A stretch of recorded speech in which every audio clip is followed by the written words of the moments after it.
Evangelist பால் பாலபாஸ்கரன் கொடுக்கும் சிலுவையின் செய்தியை கேட்டுக்கொண்டிருக்கும் சகோதர சகோதரிகளையும் நண்பர்களையும் இச்செய்தி மூலமாக சந்திப்பதில் பெரும் மகிழ்ச்சி அடைகிறோம். தாம் ஒருவரே ஞானமுள்ளவருமாயிருக்கிற தேவனுக்கு இயேசு கிறிஸ்துவின் மூலமாக என்றென்றைக்கும் மகிமையும் கனமும் உண்டாவதாக. ஆமீன்.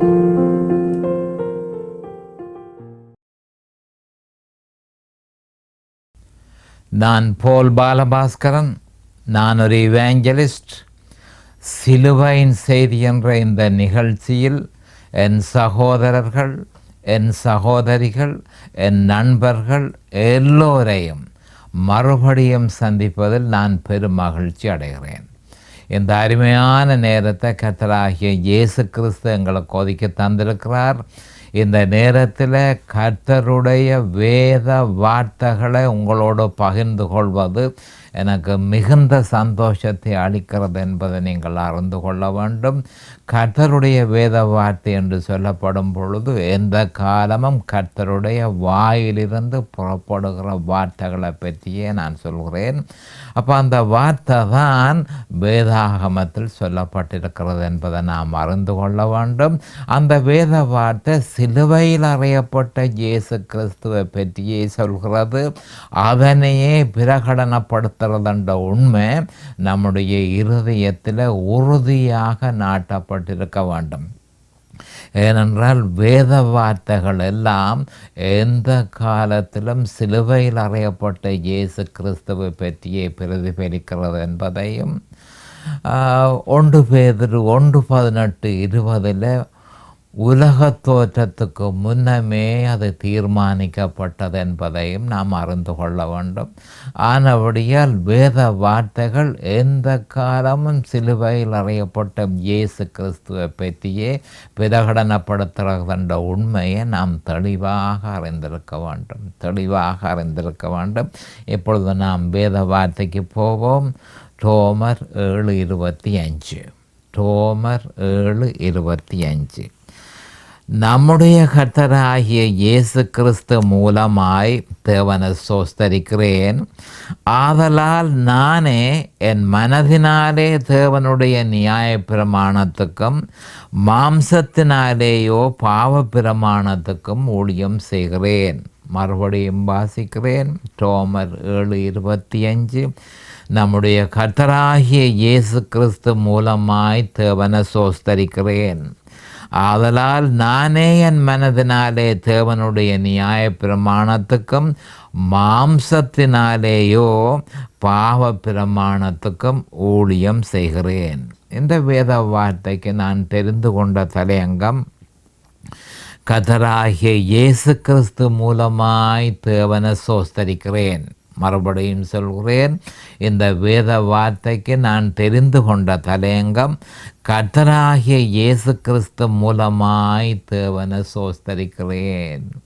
அப்போ பவுலப்போஸ்தலர் கவனமாக கேட்டுக்கொள்ளுங்கள். பவுலப்போஸ்தலர் மிகுந்த சந்தோஷத்தின் மத்தியில் 7:24 ரோமர் 7:24 நிர்பந்தமான மனுஷன் நான், இந்த மரண சரீரத்தில் நின்று யார் என்னை விடுதலையாக்குவார் என்று சொல்லி அவர் அங்கலாய்த்து கொண்டிருக்கிற நேரத்தில் கர்த்தராகிய இயேசு கிறிஸ்து நான் தான் விடுதலையாக்குறது, என் மூலம்தான் விடுதலை என்ற வெளிப்பாட்டை அவருக்கு கொடுத்ததன் மூலம் அவர் என்ன செய்கிறார்? இடவிடாமல் ஸ்தோத்திரிக்கிறார். இடவிடாமல் தேவனை ஸ்தோத்திரிக்கிறார். பெரும் வெற்றியை அவர் பெற்றிருக்கிறபடியினால் அவர் இடவிடாமல் ஸ்தோத்திரிக்கிறார். அப்படியே இந்த பூரணமாக வழங்கிக் கொண்ட நாம் ஒவ்வொருவரும் இதனை வழங்கிக் கொள்ள வேண்டும். இந்த வெளிப்பாட்டை பூரணமாக அறிய வேண்டும். அறிந்தால் நாமும் இடவிடாமல் தேவனை இடவிடாமல் ஸ்தோத்திரித்த வண்ணமாகவே இருப்போம் என்பதை அறிந்து கொள்ள வேண்டும். இப்பொழுது நாம் ஜெபத்திற்கு கடந்து செல்லுவோம். அருமையானங்கள் பிதாவே உமக்கு ஸ்தோத்திரம். பரலோகத்தின் தேவனே உமக்கண்டண்டைக்கும் ஸ்தோத்திரம். பாவிகளாக பிறந்த எங்கள் மீது தேவரீர் இரக்கம் கொண்டீரே, உமக்கண்டண்டைக்கும் ஸ்தோத்திரம். ஆண்டவரே, உம்முடைய இரக்கத்தையும் உம்முடைய கிருபையையும் மனுஷகுலத்திற்கு கொடுப்பதற்காக உம்முடைய குமாரன் என்றும் பாராமல் அவரை இந்த பூகுலத்திற்கு அனுப்பி அவரை பலியாக சிலுவையில் ஒப்பு கொடுத்து அவருடைய விலையேறப்பெற்ற இரத்தத்தினால் தேவரீர் நீரங்களை மீட்டு கொண்டீர். அதற்காக அண்டண்டைக்கும் சோஸ்திரம் பிதாவே. உம்முடைய குமாரன் இயேசு கிறிஸ்துவனுடைய இரத்தத்தினாலே எங்களுடைய பாவங்களை கழுவி எங்களுடைய பாவத்தின் கடன்கள் எல்லாவற்றையும் கொடுத்து தீர்த்து அந்த பாவத்தின் பிடியிலிருந்து எங்களை விலக்கி எங்களுடைய பாவங்கள் எல்லாத்தையும் தேவரீர் நிவர்த்தி செய்து முழுதுமாக பாவத்திலிருந்து விடுதலை தந்து கர்த்தராகிய இயேசு கிறிஸ்து மூலமாய் அவருடைய இரத்தத்தின் மூலமாய் தேவாதி தேவனை சந்திக்கக்கூடிய பாக்கியத்தை எங்களுக்கு தந்தீரே.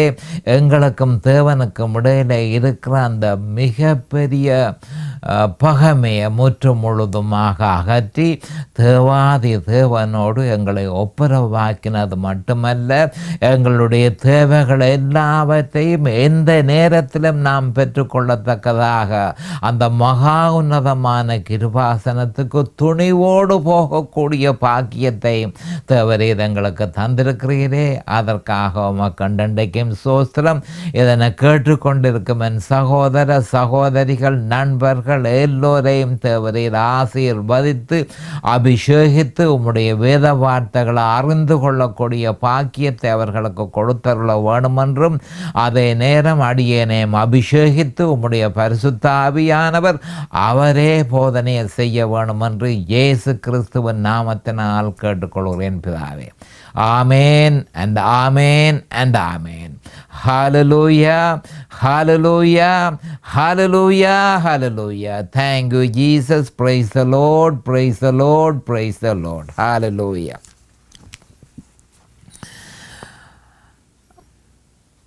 நிர்பந்தமான மனுஷன் நான், இந்த மரண சரீரத்தில் நின்று யார் என்னை விடுதலையாக்குவார் என பவுல் அப்போஸ்தலர் ரோமர் 7:24 தன்னுடைய துன்பத்தை வெளிப்படையாக அறிவித்திருக்கிறார். அப்போ ரோமர் 7:1 7:24 வரையும் தன்னை துன்பப்படுத்தி கொண்டிருக்கிறது என்ன என்று சொல்லி அதிலிருந்து தன்னால் விடுதலை அடைய முடியாமல் இருக்கிறதே என்று சொல்லி அவர் அங்கலாய்த்து தன்னுடைய துன்பத்தை வெளிப்படையாக நமக்கு தந்திருக்கிறார். வெளிப்படையாகவே கூறியிருக்கிறார். ஆனால் இந்த மாதிரி வெளிப்படையாக அநேகமான கிறிஸ்தவர்கள் சொல்ல போகிறதில்லை. ஆனால் பவுல் அப்போஸ்தலர் அதாவது முழுவதுமாக தாகமும் பசியுமாக இருந்தபடியினால தேவனை அறிய வேணும் என்று சொல்லி தாகமும் பசியுமாக இருந்தபடியினால் தன்னுடைய துன்பங்கள் எல்லாவற்றையும் சொல்லி தேவாதி தேவனிடத்தில் சொல்லி அவரிடத்தில் தீர்வு வரும் என்று சொல்லி அவர் எதிர்பார்க்கிறார். அப்போ வெளிப்படையாகவே தன்னுடைய துன்பத்தை சொல்லியிருக்கிறார். அப்போ இந்த மரண சரீரம் வந்து ரோமர் 7:24 சொல்லப்பட்டிருக்கிறதை பற்றி நாங்கள் கொஞ்சம் அறிய வேணும். இந்த மரண சரீரம் என்ற சொல்லின் தாற்பயத்தை சரியான முறையில் கிறிஸ்தவர்கள் விளங்கி இருப்பதாக தெரியவில்லை. மறுபடியும் சொல்கிறேன், மரண சரீரம் என்ற சொல்லின் தாற்பயத்தை கிறிஸ்தவர்கள் சரியான முறையில் விளங்கியிருப்பதாக தெரியவில்லை. அப்போ இந்த மரண சரீரம் என்ற சொல்ல பரிசுத்த ஆவியானவருடைய ஏவுதலுக்கு ஏற்ப பவுல் அப்போஸ்தலர் தேர்ந்தெடுத்தது மிகவும் பொருத்தமானதென்று தான் சொல்ல வேண்டியதாக இருக்கிறது. ஏனென்றால் மரண சரீரம் என்ற இந்த சொல்ல பவுல் அப்போஸ்தலர் எடுத்ததற்கு முக்கிய காரணமாக இருந்தது என்னவெனில், எகிப்தில் அவருடைய காலத்தில் ஒரு சட்டம் நடைமுறையில் இருந்தது என்பதை நாம் அறிந்து கொள்ள வேண்டும். அதாவது ரோமர் 7 அவர் எழுதுகிற நேரத்தில் எகிப்தில் ஒரு சட்டம் இருந்தது என்பதை நாம் தெளிவாக அறிந்து கொள்ள வேண்டும். அந்த சட்டம் என்ன சட்டம் என்றதை நாம் தெளிவாக அறிந்தால் இதை அறிந்து கொள்வது இலகும். அதாவது ஒருவன் மரணத்துக்குரிய குற்றத்தை செய்திருப்பானாயின், அப்போ எகிப்தில் இருந்த சட்டம் என்னென்றால், ஒரு மனுஷன் மரணத்துக்கு ஏதுவான குற்றத்தை அவன் செய்திருப்பானாயின் அந்த குற்றவாளியின் முதுகில் மரித்து போன ஒரு பிரேதத்தை இறுக கட்டிய பின் அந்த பிரேதத்துடன் அவன் சதாகாலமும் நடந்து திரிவதற்கு அனுமதிப்பதே எகிப்தின் நடைமுறையில் இருந்த தண்டனை ஆகும். மறுபடியும் இதனை பற்றி சொல்லுகிறேன். அப்போ அந்த தண்டனை என்ன என்று சொன்னால், எகிப்தில் இருந்த தண்டனை, ஒருவன் மரணத்துக்குரிய குற்றத்தை செய்திருப்பானாயின் அந்த குற்றவாளியினுடைய முதுகில் மரித்து போன ஒரு பிரேதத்தை இறுக கட்டி அந்த பிரேதத்துடன் அவன் சதாகாலமும் நடந்து திரிவதற்கு அனுமதிப்பதே எகிப்தில் நடைமுறையில் அப்போதையில் இருந்த தண்டனை ஆகும். அதுதான் அங்கு நியமிக்கப்பட்ட தண்டனை. அந்த குற்றவாளியினுடைய நிலைமையை நாம் இலகுவாக உணர்ந்து கொள்ள முடியும். எந்த மனுஷனும் இலகுவாக உணர்ந்து கொள்ள முடியும். ஏனென்று சொன்னால், அந்த குற்றவாளி அவனுடைய முதுகில் ஒரு பிரேதத்தை சுமந்து கொண்டு திரிகிறான். பிரேதத்தை அவன் சுமந்து கொண்டு திரிகிறபடியினால அதனால் ஏற்படுகிற அசௌகரியம், அதாவது வசதி, அதாவது அது முடியாத விஷயம். அந்த பிரேதத்தோடு திரிகிறது அவனால் முடியாத விஷயம். ஆனால் எகிப்திலே அந்த சட்டம் அந்த நேரத்தில் நடைமுறையில் இருந்து மிகவும் கடுமையான ஒரு சட்டம். மனுஷனை தூக்கு தண்டனைக்கு போடுகிறதுக்கு பதிலாக அதாவது கொலை செய்யப்படும் ஒரு கொலைக்கு இன்னொரு மரணத்துக்கு ஏதுவான ஒரு குற்றத்தை அவன் செய்திருந்தானால் அவன் அதனை அனுபவிக்க வேணும். நேரடியாக மரணத்துக்கு போகாமல் அந்த மரித்த சரீரத்தோடு அவன் திரிஞ்சு அந்த மரணத்தினுடைய வேதனையை அவன் அனுபவிக்க வேணும் என்று சொல்லி அந்த நேரத்தில் எகிப்தில் ஒரு சட்டம் இருந்ததை நாம் அறிந்து கொள்ள வேண்டும். அப்போ அந்த குற்றவாளியினுடைய நிலைமையை அறிஞ்சு கொள்வது அவ்வளவு கஷ்டமான ஒரு விஷயம் அல்ல. யாராலும் இலகுவாக அறிந்து கொள்ள முடியும். அதே மாதிரியான நிலைமையிலேயே பவுல் அப்போஸ்தலரும் இருந்தார் என்பதனை ரோமர் 7:24 அவரே கூறியிருக்கிறார்.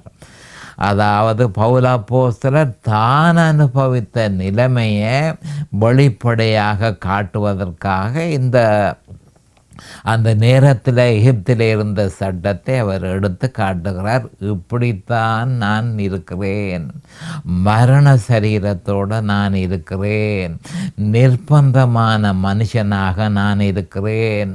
அந்த பக்கம் பார்க்கலாது, இந்த பக்கம் பார்க்கலாது, துர்நாற்றம் என்னால் சகிக்க முடியாது, இந்த அசுத்த ஆவிகளுடைய தாக்குதல் என்னால் தாங்க முடியாது, மற்றும் பல்வேறு விதமான மாம்சத்தின் கிரியைகளுடைய தாக்கத்தை என்னால் தாங்க இயலாது, மற்றது பல்வேறு விதமான கேவலமான இச்சைகள் என்னில் வந்து கொண்டிருக்கிறது.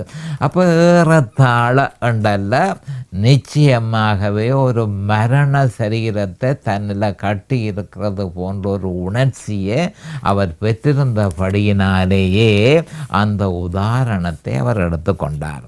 அப்போ ரோமர் 7:24 அவர் அதை பற்றி சொல்லியிருக்கிறார். நிர்பந்தமான மனுஷன் நான், இந்த மரண சரீரத்தில் நின்று யார் என்னை விடுதலையாக்குவார், யார் என்னை விடுதலையாக்குவார்? அப்போ அப்படி அவர் வந்ததுக்கு காரணம் என்ன? ஆரம்பத்தில் அவர் ரட்சிக்கப்பட்டிருந்தவர், ஒரு பிரச்சனையும் இல்லாமல் இருந்தவர். இருந்தால் போல அவர் கற்பனையை செய்ய வெளிக்கிட்டார். கற்பனையை செய்ய அவர் வெளிக்கிட்ட உடனே அந்த பாவத்தினால் உற்பத்தி செய்யப்பட்ட பாவ சுபாவம் அவரில் உயிர் பெற்றெழுந்ததன் நிமித்தம் அவரோடு ஒரு மரித்த சரீரம் கட்டியிருப்பது போன்ற உணர்ச்சி அவருக்கு ஏற்பட்டது. இதுதான் நடந்த விஷயம். அப்போ ஆரம்பத்தில் ரட்சிக்கப்பட்ட பொழுது அவர் மிகுந்த சந்தோஷத்தோடு இருந்தார். ஆனால் 10 கட்டளைகளை செய்ய வேணுமென்றொரு விருப்பம் அவருக்கு ஏற்பட்டு அவர் வஞ்சிக்கப்பட்டு 10 கட்டளைகளை அவர் செய்ய முயற்சித்த பொழுது இந்த விதமான உணர்ச்சி அவரில் ஏற்பட்டதை அவர் அறிந்து கொண்டார். பாவ சுபாவம் தன்னிட உயிர் பெற்று எழுந்தது. செயற்படாமல் இருந்த ரட்சிப்பின் நிமித்தம் செயற்படாமல் இருந்த பாவ சுபாவம் உயிர் பெற்று எழுந்து இப்பொழுது ஒரு மரண சரீரத்தை தன்னோடு கட்டி இருக்கிறது போன்ற ஒரு பிரமையை, ஒரு உணர்ச்சியை அவருக்கு ஏற்படுத்தினது என்று சொல்லி ரோமர் 7:24 சொல்லியிருக்கிறார். அப்போ இது பற்றி பவுல் அப்போஸ்தலர் தொடர்ச்சியாக சொல்லி கொண்டிருக்கிற விஷயங்கள், அதாவது ரோமர் 7ஆம் அதிகாரத்தில் தனக்கு ஏற்பட்ட கஷ்டமான நிலைமையை கொஞ்சம் கொஞ்சமாக அவர் சொல்லி கொண்டிருக்கிறத நாங்கள் பார்க்கக்கூடியதாக இருக்கிறது. ரோமர் 7:11 அவர் சொல்கிறார், பாவமானது கற்பனையினாலே சமயம் பெற்று.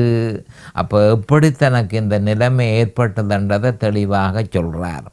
பாவமானது கற்பனையினாலே சமயம் பெற்று என்னை வஞ்சித்து அதனாலே என்ன கொன்றது என்று சொல்லி ரோமர் 7:11 எப்படியெனில் நான் செய்கிறது எனக்கே சம்மதி இல்லை, நான் விரும்புகிறதை செய்யாமல் நான் வெறுக்கிறதையே செய்கிறேன் என ரோமர் 7:15 ஆதலால் நான் விரும்புகிற நன்மையை செய்யாமல் விரும்பாத தீமையையே செய்கிறேன் என ரோமர் 7:19 நிர்பந்தமான மனுஷன் நான், இந்த மரண சரீரத்தில் நின்று யார் என்ன விடுதலையாக்குவார் என ரோமர் 7:24 சொல்லி இருக்கிற வார்த்தைகளை பரிசீலனை செய்யும் பொழுது மரண சரீரத்தின் செயற்பாடுகள் அவருக்கு ஏற்படுத்திய விபரீதங்களை, அவருக்கு ஏற்படுத்தின விபரீதங்களை தெளிவாக பறைசாற்றுகிறது.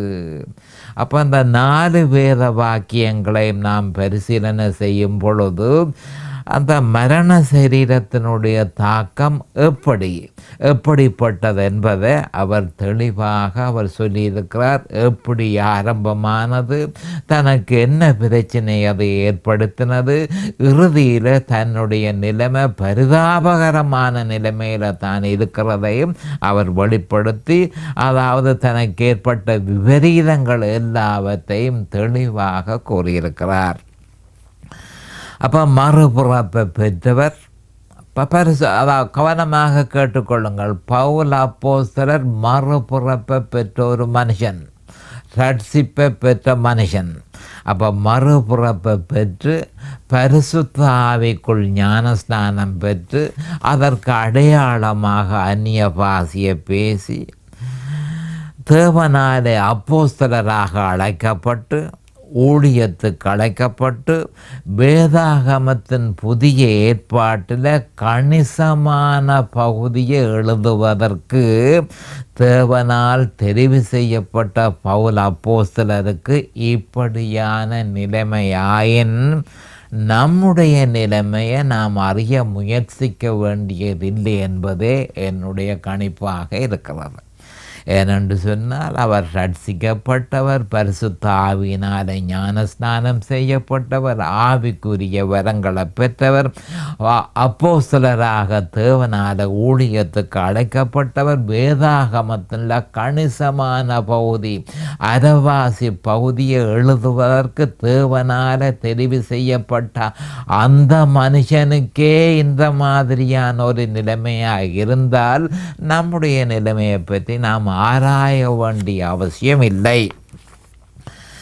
அப்போ அப்படியல்ல பவுல் அப்போஸ்தலருக்கு ஏற்பட்டது ஒன்றும் சில பேர் இல்லை, அநேகமான கிறிஸ்தவர்கள் சொல்கிறார்கள் பவுல் அப்போஸ்தலருக்கு ஏற்பட்டது ஒன்றும் நமக்கு ஏற்படுவதில்லை, நாம் பரிபூரணமான வாழ்க்கையை வாழ்கிறோம், நம்ம பாவ சுபாவம் ஒன்றும் செய்வதற்கில்லை, அந்த பாவம் நம்முடைய சரீரத்தில் இல்லை, அது ரட்சிக்கப்பட்ட பொழுது நம்மிடத்திலிருந்து முற்றும் முழுதுமாக அகற்றப்பட்டது என்று சொல்லி ஒருவன் மார்தட்டுவானாயின்.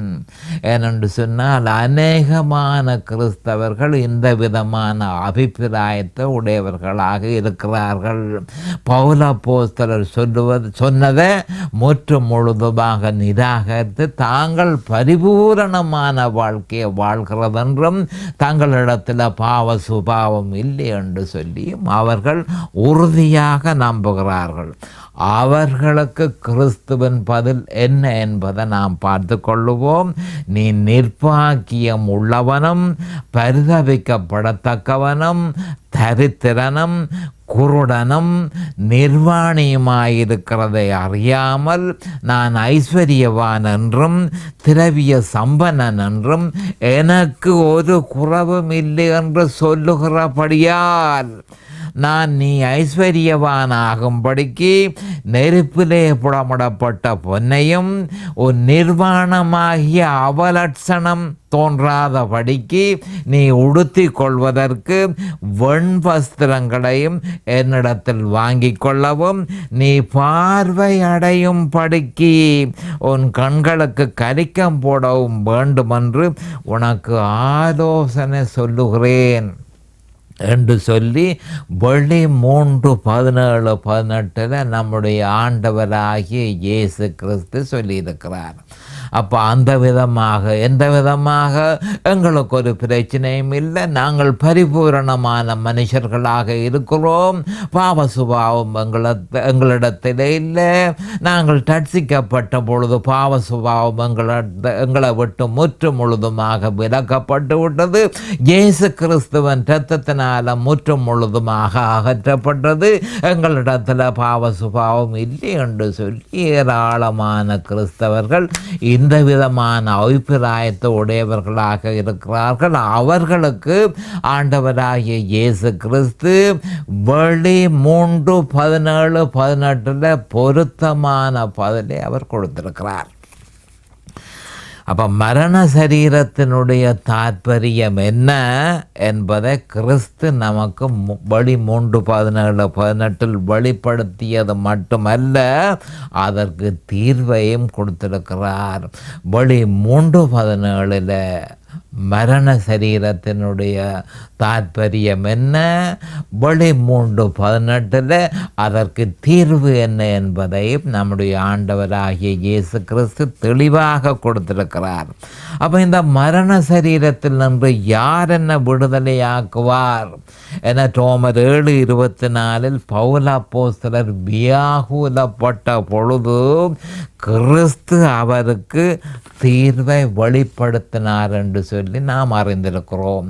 கலாத்தியர் 1:11-12 இந்த மரண சரீரத்திலே இருந்து விடுதலை பெற்று ஜெயம் கொண்ட கிறிஸ்தவ வாழ்க்கையை எப்படி அனுபவிக்கிறதென்ற விவரம் கலாத்தியர் 1:11-12 பவுல் அப்போஸ்தலருக்கு வெளிப்படுத்தப்பட்டது.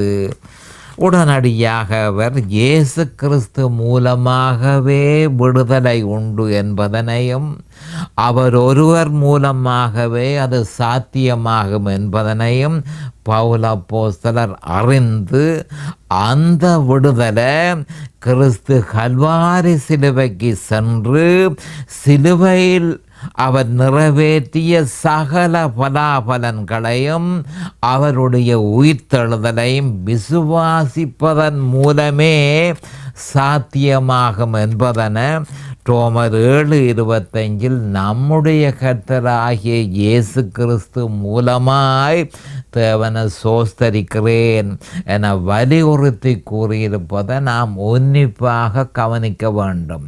அப்போ நான் மறுபடியும் சொல்ல விரும்புகிறேன், மிக முக்கியமான ஒரு விஷயம்.